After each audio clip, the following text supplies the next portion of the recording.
Good morning guys, कैसे हैं आप सब। पूजा के व्लॉग्स में आपका स्वागत है।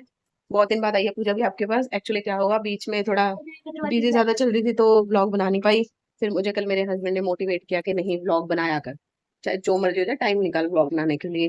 क्योंकि जो लोग मुझे देख रहे हैं ऑलरेडी, उनको तो वेट रहेगा ना मेरे व्लॉग का। जैसे आप लोग अच्छे लोग जो देखते हैं, नहीं नहीं जो नहीं देखते वो कोई बात नहीं, पर जो देखते हैं उनके लिए थैंक यू। तो आज से मैं दोबारा से अपना व्लॉग डालूंगी, डेली नहीं डालूंगी, चाहे एक दो दिन छोड़ के डालूं, मैं डालूंगी, ठीक है। तो आज मैं थोड़ा लेट उठी हूँ, क्योंकि कल हम जिस किसी के बर्थडे पार्टी में गए थे वहां बहुत ज्यादा लेट हो गए थे। फिर उसके बाद मुझे पेन भी हो रही है, मैं गिर गई थी तो मेरे ना बैक पेन हो रही है बहुत ज्यादा। तो अभी मैं बनाने जा रही थी सब्जी। आज हम बनाएंगे मटर पनीर, उसके बाद देखते हैं, कल निकलते हैं ऑफिस के लिए। ठीक है गाइस, मिलते हैं थोड़े से छोटे से ब्रेक के बाद। अच्छा, जैसा जैसा कि आपको पता है कि अभी सावन लग गया है 2 3 दिन पहले। तो सावन में ना मान्यता है कि हरी हरी चूड़ियां पहले डायरेक्ट नहीं पहननी है। जो हरी चूड़ियां पहनने का एक प्रोसीजर होता है छोटा सा। जब आप चूड़ियां पहनते हो ना सावन में, तो पहले पार्वती जी को आके वो चूड़ियां चढ़ाओ, पार्वती जी का आशीर्वाद लो, पार्वती जी और शिव जी भगवान का। क्योंकि ये जो महीना है ना, सावन का महीना, वो उन्हीं का महीना माना जाता है ना। तो पार्वती जी का आशीर्वाद लो अपने श्रृंगार पे। चाहे सारा श्रृंगार रख लो, तो चाहे आप यूज कर लो, पर जो चूड़ियां होती है स्पेशली वो आपको पहले पार्वती जी के आगे रखनी चाहिए। और ये चूड़ी पहननी है शुक्रवार को, या एक और दिन होता है, मतलब डेली नहीं पहननी। तो उनका आशीर्वाद लेके हो सके तो शुक्रवार को पहनो, सबसे शुभ दिन होता है। और देखो मैंने भी पहनी है, कितनी सुंदर लग रही है। वैसे मैं चूड़ियां ऑफिस की वजह से नहीं पहनती हूँ, ऑफिस में ना अच्छा नहीं लगता, छन छन छन बजती रहती है। पर ये ना राजीव ने ला के दी है, तो ये बिल्कुल ठीक है, साइज में लूज नहीं है ना, तो ये कम बजती है, पर सुंदर बड़ी लग रही है। तो मैंने कल पहनी है। आप सब लोग भी पहनो जिसने नहीं पहनी, ठीक है ना। सौभाग्य की बात होती है, बहुत किस्मत वाली होती है जिन्हें सावन में ये चूड़ियां श्रृंगार करने का मौका देता है परमात्मा। तो करो, ठीक है। कई लोग कहते हैं ना आजकल हमारा मन नहीं करता ये करने का वो करने का, क्यों नहीं करता भाई? एक मिनट। हाँ, मैं कहाँ थी, क्यों नहीं करता श्रृंगार करने का मन? देखो, मेकअप करना अलग बात होती है, पर जो ये हमारा श्रृंगार होता है ना, जैसे चूड़ियां, बिंदी, सिंदूर, ठीक है, और पायल बिछुए, ये ऐसी चीजें होती हैं जो सुहागन को पहननी चाहिए। इससे ना, ये सिर्फ आप लोगों के लिए नहीं होती है कि आपने पहननी है तो, मतलब ये इन सब चीजों का कनेक्शन ना हमारे पति की लाइफ से भी जुड़ा होता है। तो जैसे कि आप अगर सिंदूर लगाते हैं तो किसके लिए लगा रहे हो? हस्बैंड के लिए ही ना। अगर आप सावन में चूड़ियां पहन रहे हो तो वो सौभाग्य लाता है आपके जीवन में। आपका जो लाइफ पार्टनर है, उसकी लाइफ में भी सौभाग्य आता है, ठीक है। तो हमारी सिर्फ ये चीजें हम पहनते जरूर है, पर इनका कनेक्शन जो है पति से ही होता है। तो मेरी मम्मी हमेशा ना मेरी सिस्टर्स को ये बात बोलती थी कि सुहागन हो तो सुहागन की तरह रहा करो। कोई नहीं कह रहा कि मेकअप करो, पर बिंदी नहीं हटनी चाहिए कभी माथे से। आप देखोगे मैं भी हमेशा बिंदी लगा के रखती हूँ। अगर बिंदी नहीं भी होती मेरे माथे पे तो माता रानी का टिक्का जरूर होता है, क्योंकि बिंदी ना पसीनों से हट जाती है, नहीं ज्यादा रुक पाती मेरी बिंदी तो। पर यह कि माता रानी का टिक्का हमेशा होता है मेरे माथे पे। तो मेरी मम्मी हमेशा मेरी बहनों को यही बात बोलती थी कि बिंदी, चूड़ी, या हाथ में एक कड़ा, कुछ भी पहनो पर खाली हाथ नहीं छोड़नी। तो कभी मैं खाली हाथ छोड़ भी देती हूँ ना, मुझे खुद को मम्मी की याद आती है कि मम्मी होती तो मुझे सुनाती, तो मैं इस चक्कर में फिर दोबारा पहन लेती हूँ।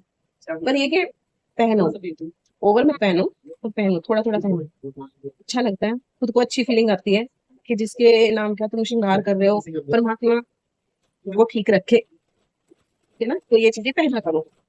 चलो मैं मिलती हूँ आपको थोड़ी सी देर में। तो तेरे भले के लिए समझा रहा हूँ, या मेरा भला इसमें? ये देखिए गाइस, पीछे पिताश्री अपने पुत्र को डांट रहे हैं। आरव को डांट पड़ रही है अभी, क्योंकि वो एक बात नहीं मान रहा है पापा की। नहीं, चलो डांटना भी जरूरी है बच्चों को, वैसे वो कभी बोलते नहीं है इतना, पर आज डांट रहे हैं। तो मैं इग्नोर करके अवॉइड करके यहाँ आ गई, क्योंकि मैं चाहे खुद पीट लूं मार लूं, पर मेरे आगे तो बच्चों को बोलता है, चिढ़ मचती है कि मेरे बच्चों को क्यों बोल रहे हैं, जबकि उनका भी उतना ही हक है बच्चों पे। पर माँ माँ ही होती है ना। चल,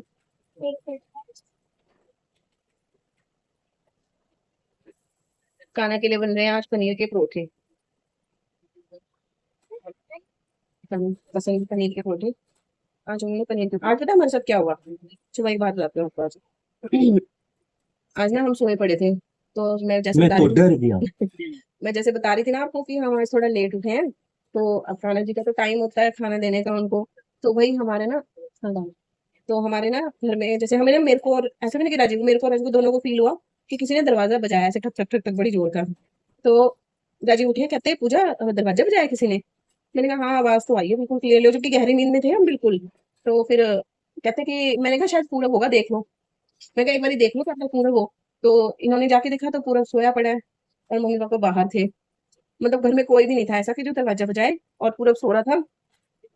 तो उस टाइम तो हमने कहा कि चल कोई बात नहीं। फिर मुझे ना बाद में फील हुआ मैंने कहा कान्हा जी कह रहे होंगे बेशर्मो उठ लो, तुम्हें भूख नहीं लग रही, मुझे तो बहुत तेज भूख लगी है, खाना दे दो सब उठ के, मुझे जल्दी उठता हूँ मैं।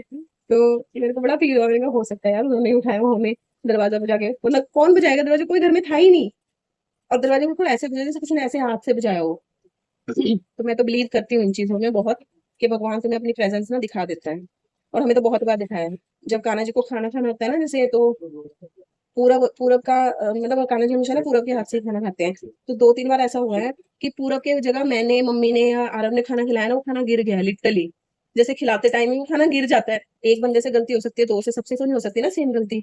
लेकिन ये ऐसा हुआ है सच में, कि अगर पूरब के अलावा हमने किसी ने खाना खिलाया ना, तो वो खाना गिर गया है उनका। तो हम ना अब ये बोलते हैं कि पूरब के हाथ के बिना वो किसी के हाथ से खाते नहीं है। तो इसलिए हम ना, चाहे हम खुद भी खिला दे पहले, लेकिन हम पूरब के हाथ से जरूर भोग लगाते हैं उनको।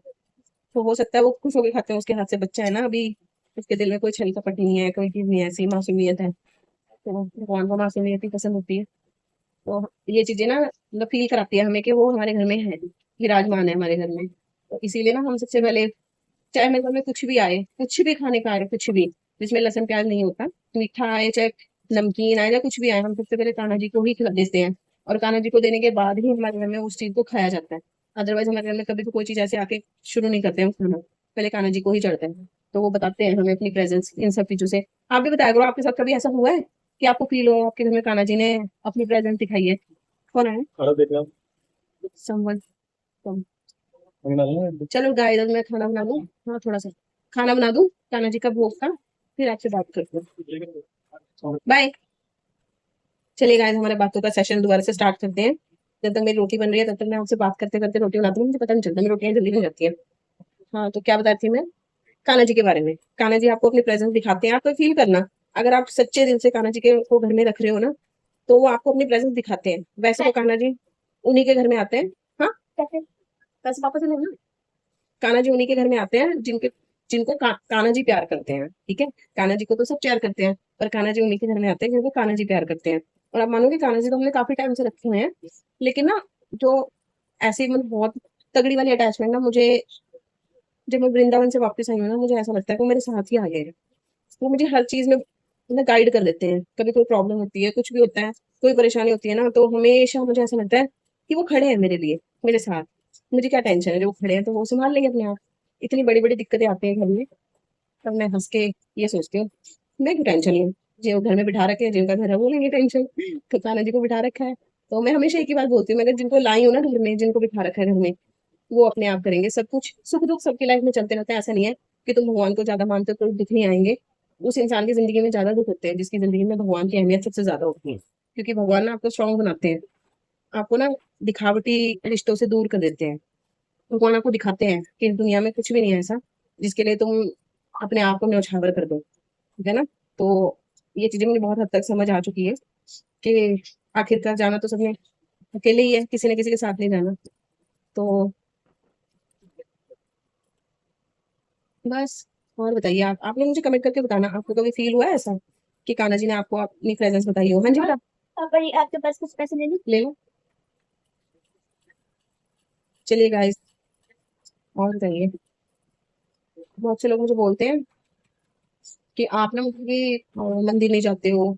घर में भी बोलते हैं काफी लोग कि तुम लोग मंदिर नहीं जाते हो, ये वो। मैं कहती हूँ जहाँ पे भगवान बैठे हैं ना वही मंदिर है, और घर से बड़ा मंदिर कौन सा होता है?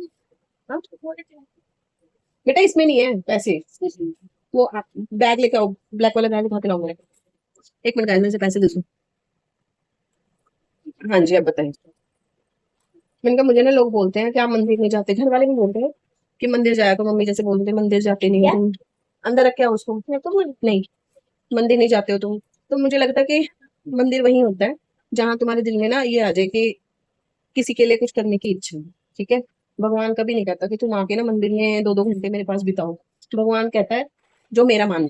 भगवान की असली पूजा है कि तुम किसी जरूरतमंद को, या किसी ऐसे जीव को, या किसी ऐसे जानवर को, या किसी ऐसे इंसान को, किसी को भी, पेड़ पौधे भी हो सकते हैं अपने, तो ऐसे सेवा करो निस्वार्थ भाव से। वो भगवान की असली पूजा है, ठीक है। जहाँ पे स्वार्थ आ जाता है ना, वहां पे भगवान कभी फल नहीं देता। ठीक है, तो अपनी स्वास्थ्य सेवा करो, कभी ये मत सोचो कि मैं इसके लिए कर रहा हूँ तो वो भी मेरे लिए ऐसा, मेरे को ये मिले वो मिले ना। जब तुमने किसी के लिए एक दाना भी दान कर दिया ना, दिल से, बिल्कुल निस्वार्थ भावना से, भगवान उस दाने का भी ना फल आपको इतना बड़ा देगा। सुदामा की स्टोरी तो सबको पता ही है ना। बस, तो भगवान के भरोसे पे रहो, क्योंकि उसके अलावा तुम्हारे साथ कोई नहीं खड़ा होता। सिर्फ एक भगवान होता है जो तुम्हारे साथ हमेशा रहता है, हमेशा। चाहे तुम उसको पूजो चाहे ना पूजो भगवान को, भगवान हमेशा तुम्हारे साथ खड़ा रहेगा। और भगवान हमेशा फील कराता है कि तुम गलत कर रहे हो सही कर रहे हो। तो हमारी सेंस है कि हमने क्या चुनी है। ठीक है, तो मंदिर जाओ, लेकिन मंदिर जाने के साथ साथ थोड़े से ऐसे कर्म करो कि भगवान को मुंह दिखाने लायक हो कि हमने अच्छे कर्म किए थे। ठीक है, बाकी मिलते हैं अब। चलो मैं अब ऑफिस के लिए जाने वाली हूँ, बस हो गई हैं रोटियां। फिर मैं रोटी वोटी बना के नहाऊंगी, देख पसीना भी मिल गया। वैसे मौसम अच्छा हो गया थोड़ा, पर किचन में काम करते हुए पसीना ज्यादा आता है क्योंकि ह्यूमिडिटी बहुत बढ़ गई है। तो चलते हैं अब, फिर दोबारा से वही फुल डे ड्यूटी, 6 से, नहीं 10 से 6। वहां रख दो, कान्हा जी की कटोरी में डाल दे है, जहां से लिए वहां रख दो। और कान्हा जी की कटोरी में दही डाल के कान्हा जी के वहां रख दे। लोग पता क्या बोलते हैं, देखो, जो हाउसवाइफ होती है ना, वो जिस तरीके से घर संभाल रही होती है, वो भी बहुत तारीफ के काबिल होता है, क्योंकि बच्चे संभालना, घर संभालना, सारा दिन की ड्यूटी करना बहुत मुश्किल बात होती है। लेकिन मुझे लगता है हमारी जो मम्मियाँ थी, उनकी लाइफ होती थी कि उन्होंने घर देखना है, बच्चे देखने हैं। पर जो आजकल की वर्किंग वुमेन है ना, जैसे कि मैं हूँ, तो हमें घर भी देखना है, बच्चे भी देखने हैं, अपना खुद का करियर भी देखना है, हमें सब कुछ मैनेज करना है, सब कुछ। तो मुझे लगता है हमारी लाइफ ज्यादा टफ है। हालांकि मशीनें आ गई हैं हर चीज के लिए, काम थोड़ा इजी हो गया है, पर जो मेंटली स्ट्रेस है ना वो बढ़ गया है। क्योंकि कभी कभी माओ को लगता है हम ऑफिस के चक्कर में एक अच्छी माँ नहीं बन पा रही, इसलिए। और कभी कभी लगता है कि अच्छी माँ बनने के चक्कर में कहीं ऑफिस में कमी ना रह जाए। ऑफिस में बतेरे ऐसे छछूंदर होते हैं जो मतलब तुम्हें टोंटबाजी करते हैं कि इसके बस का नहीं है, ये संभाल नहीं सकती है। ऐसे लोगों के ना मुंह पे तमाचा होता है। तुम जब अपना करियर, अपना प्रोफेशनल लाइफ और पर्सनल लाइफ साथ लेके चलते हो, तो मेरे तो मैं क्या बता रही थी, आलू को डांट पड़ी है, अभी बार बार मेरे ब्लॉग के बीच में डिस्टर्ब कर रहे हैं जानबूझ के। चलो, तो मैं ये बता रही थी कि ऐसे लोगों के ना मुंह पे तमाचा होता है जब तुम सब कुछ मैनेज करके दिखाओ, घर भी और ऑफिस भी। मुझे बहुत लोग टोंटबाजी करते थे ऑफिस में कि बच्चों के साथ कैसे ये करेगी, ये है वो है ऑफिस। पर मैं ऑफिस भी संभालती हूँ, वो भी अकेले। ठीक है, और बॉस पे भी इतना विश्वास है, वो मेरे को कॉल पे कोऑर्डिनेट करते हैं सिर्फ, बाकी ऑफिस की सारी जिम्मेदारियां निभाते हूँ मैं। ठीक है, और घर की जिम्मेदारियां तो आप देखते ही हो ना, कभी ऐसा हुआ कि मेरे बच्चों को टिफिन ना गया हो, ना कभी ऐसा हुआ कि घर में खाना ना बना हो। घर की भी सारी जिम्मेदारियां निभा रही हूँ। तो ऐसे लोगों का ना जवाब देने से अच्छा है अपने कर्मों से जवाब दो। आज वही लोग हैं कहते हैं आप कैसे कर लेते हो ये सब। उन्हें विश्वास नहीं है कि मेरे घर में मेड नहीं है, उन्हें लगता है कि मेरे घर में मेड लगी हुई है और मैं इसलिए इतना परफेक्टली सब कुछ मैनेज करती हूँ। लेकिन उन लोगों को ये नहीं पता कि मेड की जरूरत नहीं होती जब फैमिली सपोर्टिव हो, है ना। तो हमारे घर में ऐसा कोई रिवाज नहीं है कि मैंने ही सारा कुछ करना है। पूरब के कपड़े चाहिए, पूरब के कपड़े चाहिए अच्छा, नहला दिया है उसको मैंने, थैंक यू। कपड़े निकाल, ये देखो, मतलब ऐसे ही होता है हमारे घर में। अगर मैं किचन में हूँ तो मेरे हस्बैंड बच्चों को नहला देंगे, बच्चों का सारा काम तैयार करना सब कुछ वो कर लेते हैं। ठीक है, अगर मैं रोटी बना भी रही हूँ तो वो रोटियां पैक कर देते हैं, टिफिन पैक कर देते हैं, फ्रूट्स काट देते हैं, सैलेड का। इतनी हेल्प की ना, बहुत बहुत बड़ी हेल्प होती है। तो क्योंकि इन सब चीजों में तो ज्यादा टाइम लगता है। मुझे लगता है कि फैमिली में ना सिर्फ सपोर्टिव लोग होने चाहिए। तुम्हारा काम कैसे हो रहा है, तुम्हारा ऑफिस कैसे चल रहा है, ये सब मैनेज हो जाता है। चलो गाइज, मैं आपको मिलती हूँ फिर आपको थोड़ी देर बाद। बाय बाय, दिन में मिलूंगी मैं, आज ऑफिस में थोड़ा सा ब्लॉग बनाऊंगी, मैं चाहती हूँ ऐसा करूँ। पर मैं सोचती हूँ यार ऑफिस क्यों दिखाना, है ना, अच्छा नहीं लगता। कहीं सर देख ले कभी गलती से, कहेंगे ऑफिस बैठ के ये करती है। तो वैसे भी मेरे पास इतना काम है, इतना काम है, आज 1 तारीख है, तो वैसे ही मेरे पास काम का भंडार है। कल भी मेरे पास बहुत काम था, कल मैं बहुत लेट फ्री हुई हूँ ऑफिस से, और आज भी बहुत काम है। तो चलो, करेंगे मैनेज, कोई बात नहीं। Bye, see you. गाइस मेरे पास में काफ़ी सारे टैलेंट है, जिसमें से एक टैलेंट है मेहंदी लगाना। मैं काफ़ी अच्छी मेहंदी लगाता हूँ, मेरे दादी और कभी कभी मम्मा के हाथ पे ना मैं ही मेहंदी लगा देता हूँ। और अभी मैंने मम्मा के हाथ पे अच्छी अच्छी मेहंदी लगाने वाली हूँ, मस्त मस्त डिज़ाइन बनाने वाली हूँ। तो आप ज़रूर देखना। अब ना मैं आपसे क्या क्या बोलते हैं आपको दिखाता हूँ कि क्या कैसी मेहंदी मतलब लगाऊंगा मम्मा के हाथ पे। शोक चक्कर बना लेता हूँ।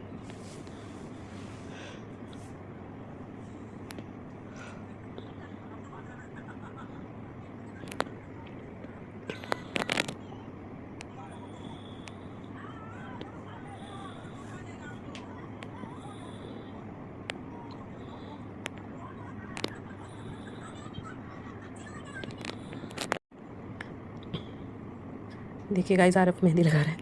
इसको कीप चलाना तो आगे कम से कम। चलो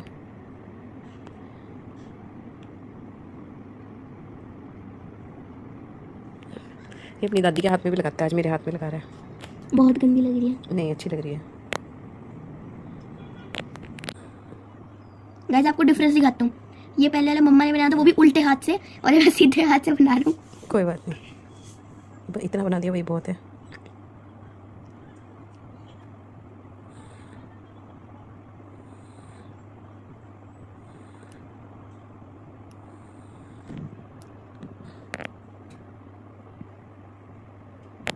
गाइस आरफ की सुंदर सुंदर मेहंदी नहीं अपनी एज के हिसाब से तूने ठीक लगाई है। लड़का होके कि पकड़ना भी नहीं आती है लड़कों को, पर उसने लगा दी जैसे मुझे, क्योंकि thank you Arif. Hello guys, अब मुझे बहुत तेज़ नींद आ रही है और अब मैं सोने जा रही हूँ। कि आप मेरी आंखें देख सकते हो कितनी रेड हो रही है नींद के मारे। और सुबह जल्दी भी उठना क्योंकि हमें हिसार जाना है, तो 4:30-5 बजे उठना है क्योंकि हम जल्दी निकलेंगे, हमें सेम डे अप डाउन करना है, तो इसलिए अभी सोना ज़रूरी है। तो मिलती हूँ आपको कल। मैं व्लॉग डालूँगी, वो आप देखना, बहुत अच्छा डालूँगी क्योंकि मैंने कल सेम डे ही व्लॉग डालना है। तो जो भी है सब देखना आपके, हम कैसे मेरी ननद को हम सरप्राइज़ देने जा रहे हैं। ठीक है guys, okay tata bye bye, see you tomorrow.